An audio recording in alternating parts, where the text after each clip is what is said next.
Chesterfield County Public Schools works to meet the needs of all of its many diverse learners.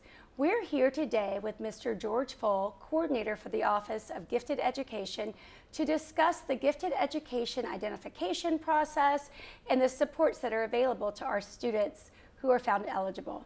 Thank you so much for joining us, George. Absolutely. So, George, could you give me an overview of what a student who is qualifies for gifted services may look like, or what that even is about?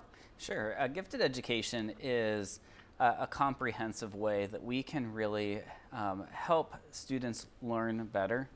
What we do is we look for various characteristics in the classroom and see how we can modify instruction to meet their unique needs.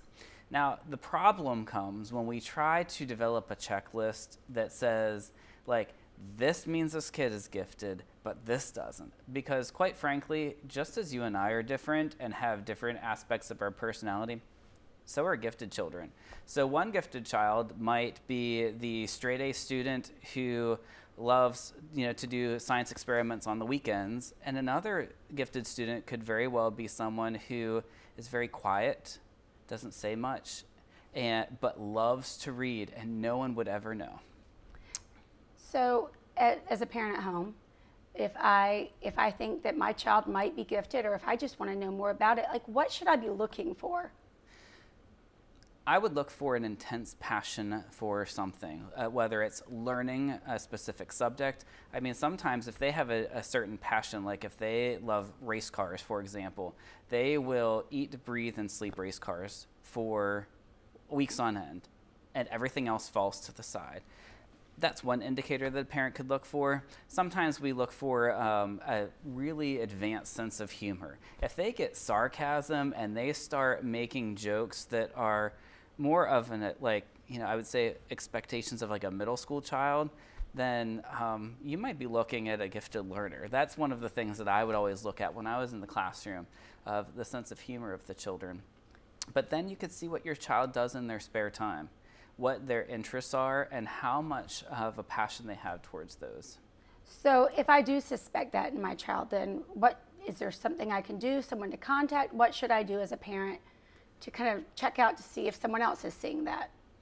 What you would need to do as a parent is you would want to go and go to the school, and sometimes we recommend that they talk with the teacher first, just to see what they're seeing at school and try to bounce some ideas off of them. But if a parent wants to refer their child, they just need to go to the school and ask for a referral, gifted referral form. Now, these forms are available in all schools, and they're easily accessible to them. They fill them out and they turn them before the deadline. The deadline is the end of the school day on either October 15th for 5th graders, January 15th for kids who are in 2nd grade through 4th grade, or 6th through 8th, and then March 15th for kindergarten and 1st graders. Okay, so let's say we go through this process. My child is identified as being eligible to receive services. What does that mean for my child? What do those services look like? How does that help?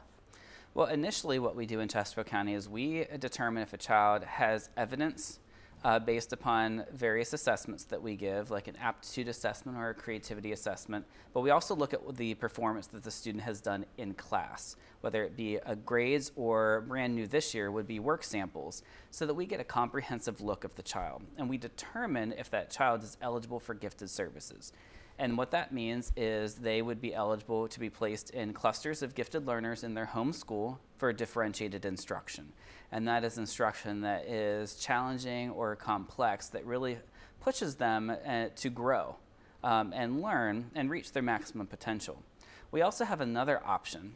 When we evaluate students for gifted services, those children who are determined eligible are put into a pool, and from that pool, our CBG students are selected.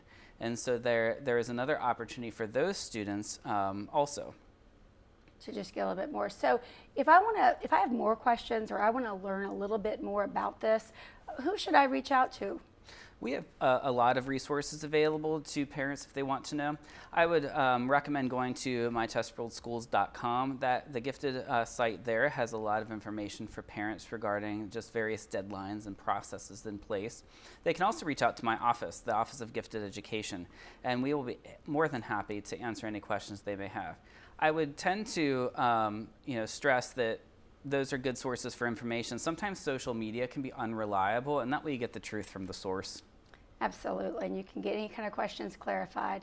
Well, thank you so much for all you do to serve the students and families of Chesterfield County, and for giving us your time and your expertise today.